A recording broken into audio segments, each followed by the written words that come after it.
ProMinent Fluid Controls Inc., a production line improvement project by Chris Halkowski, Ghassan Salah, and Rachel Strother. ProMinent Fluid Controls, founded in 1976, is a Pittsburgh subsidiary of their parent company located in Germany. They are the leader in pre-engineered automated systems for metering pumps that are used in food, energy, aquatic, and many more industries. ProMinent produces 4-motor and 4-cylinder pumps. Currently, every type of pump assembled has its own production line, despite very close similarities among several of the lines. There is demand for new pumps, however, ProMinent cannot meet this demand because they are unable to bring in more pump lines due to lack of floor space in the production area. This is the current layout of the production area. On the left side of the facility, there are 4-cylinder pump production lines as well as a sub-assembly area. On the right side of the facility, the motorized pumps are produced. As you can see, there is no room left for additional lines. The objective of this project is to consolidate similar production lines while ensuring ProMinent's demand is still met. Once the stations and sizes of the consolidated lines are determined, a new layout of the production area will be created. The final objective is to determine the optimal strategy for how workers will operate on the consolidated lines to maximize throughput. The first step to approach this problem is to gather data for each current pump production line. Next, compare stations, process steps, equipment, and cycle times. Use of red light, green light analysis to determine which lines can be consolidated. Design an optimal layout using facility layout principles. Assignment of workers using cycle and takt times in a standard work combination model.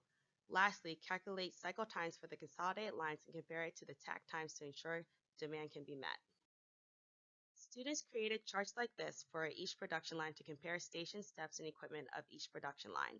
This was done in order to see if they could be consolidated based on similar production steps and similar equipment. The first column contains a picture of each station, and the next 2 columns are their corresponding steps and equipment. This table shown is a red light, green light analysis.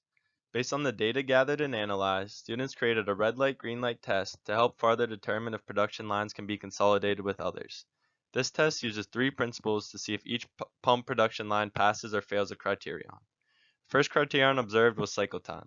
A sensitivity analysis of 20% and 30% was performed for the cycle times to ensure that if consolidated, the pumps would have close enough times that line balancing can be done. Each pump's cycle time was increased and decreased by 20%, then 30% to create an acceptable range. The cycle times calculated in the sensitivity analysis were compared with the original cycle times of different pumps to see if the lines are all within this allowable range. For example, if pump A was decreased and increased by 20%, would pump B's cycle time fall within this range? If it falls in the range, it passes. If it is not in this range, then it fails. The next criterion was production steps. Flowcharts for each pump production line were created. Based on these, each step was compared to its respective pump type, motor or solenoid.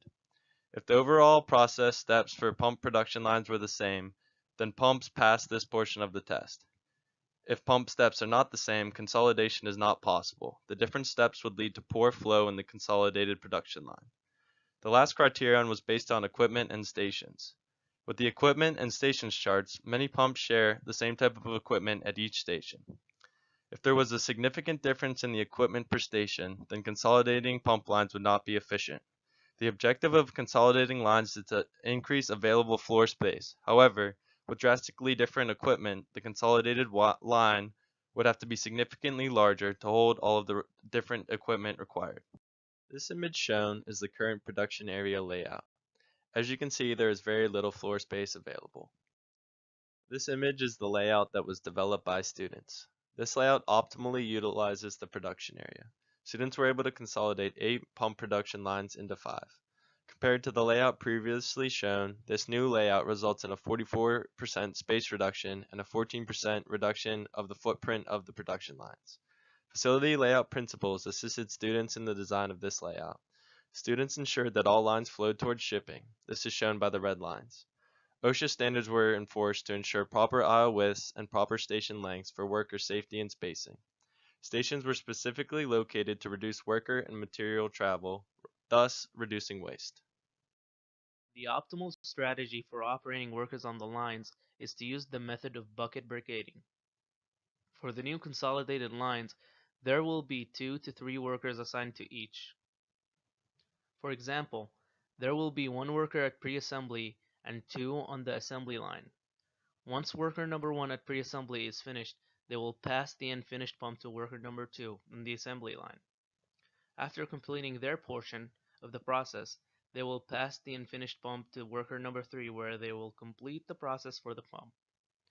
To help determine the assignment of workers, students created a standard work combination model. This model tracks each line's process steps, cycle time, and takt time. This is all used to see where it is best to hand off the pump. These tables show the cycle time, takt time, and how many pumps the workers are able to produce a day on the current and consolidated lines. Takt times were calculated using the demand provided to us from ProMinent. The average cycle time for the lines were calculated by summing up the cycle time for each pump produced on that line and dividing it by the number of pumps produced on the line. Cycle time for the consolidated line was calculated by taking the times from the current line and adding in the idle time that was calculated using the standard work combination sheet, and then dividing that time by the number of pumps that will be produced on the line. Although the workers are not able to make as many pumps on the consolidated line as they can on the separate lines, this clearly shows that the cycle time of the consolidated line will be well under the takt time. Thus, the capacity of the consolidated line is still able to meet demand. In order to measure improvements of this project, students compared the area of the floor space used by production lines and the daily throughput. The new production layout results in a 44% space reduction and a 16% footprint reduction. In measuring the throughput, the average cycle time for the pumps were less than the average takt time, therefore the daily demand can be met. With implementation of the new pump production layout, students recommend ProMinent to next create a material replenishment plan, as well as a material presentation plan. Despite ProMinent wanting to keep the same amount of pump production line workers, with the consolidated line, worker utilization is reduced.